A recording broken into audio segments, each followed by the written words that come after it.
Mother's day. Anna Jarvis को अपनी माँ से खास लगाव था। जार्विस अपनी माँ के साथ रहती थी और उन्होंने कभी शादी नहीं की थी। माँ के गुजर जाने के बाद एना ने माँ से प्यार जताने के लिए मदर्स डे की शुरुआत की। तब से हर साल मई के दूसरे रविवार को मदर्स डे मनाया जाता है। आइए इसे विस्तार में जानते हैं। हर साल मई के दूसरे रविवार को मदर्स डे मनाया जाता है। मदर्स डे क्यों मनाया जाता है? इसका इतिहास क्या है?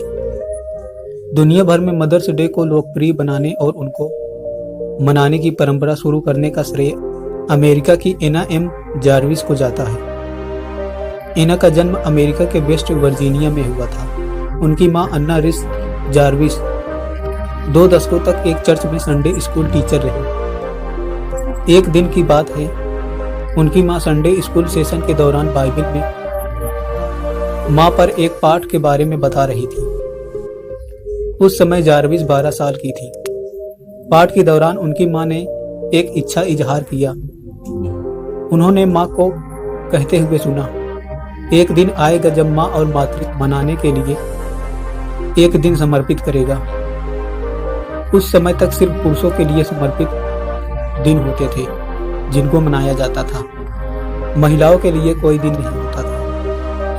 मां की मौत के बाद चलाया गया अभियान। जब एना की मां का निधन हो गया बाद एना और उसकी दोस्त ने उन्होंने मदर्स डे की राष्ट्रीय छुट्टी के लिए लोगों का समर्थन हासिल किया। उन्होंने देखा कि आमतौर बच्चे अपनी मां के योगदान को भुला देते हैं। वह चाहती थी कि जब मां जिंदा हो तो बच्चे उनका सम्मान करें और उनके योगदानों की सराहना करें। उनको उम्मीद थी कि जब इस दिन को मदर्स डे के तौर पर मनाया जाएगा तो मां और पूरे परिवार का आपस में संबंध मजबूत होगा।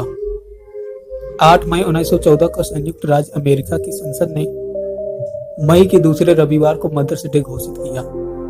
अमेरिका के तत्कालीन राष्ट्रपति वुडरो विल्सन ने इस दिन को राष्ट्रीय अवकाश भी घोषित किया। फिजूल खर्च के खिलाफ थी एना मदर्स डे के बाजारीकरण के खिलाफ थी।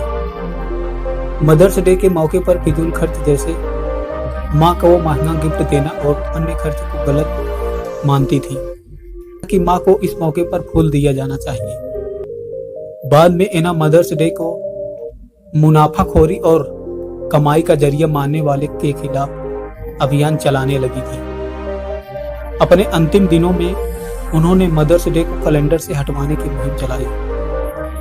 इतिहास से मिली है मदर्स डे की जड़ें। मां और मातृत्व के लिए प्राचीन ग्रीस और रोम से भी दिल समर्पित था। वे देवियों को मां मानते थे और उनके सम्मान के उत्सवों का आयोजन करते थे। लेकिन आधुनिक मदर्स डे की जड़ें मदरिंग संडे में मिलती हैं। ईसाई धर्म के लोगों द्वारा इंग्लैंड और यूरोप के कई देशों में इसे मनाया जाता था। श्रद्धालु लेंस सीजन के चौथे रविवार को मुख्य चर्च में प्रार्थना के लिए जमा होते थे। मुख्य चर्च को मदर्स चर्च के नाम से जाना जाता था। समय के साथ साथ इसे मां को सम्मानित करने के लिए मनाया जाने लगा। बच्चे अपनी मां को प्यार और सम्मान के प्रतीक के तौर पर फूल और अन्य चीजें भेंट किया करते थे। यह थी मदर्स डे की खास बातें।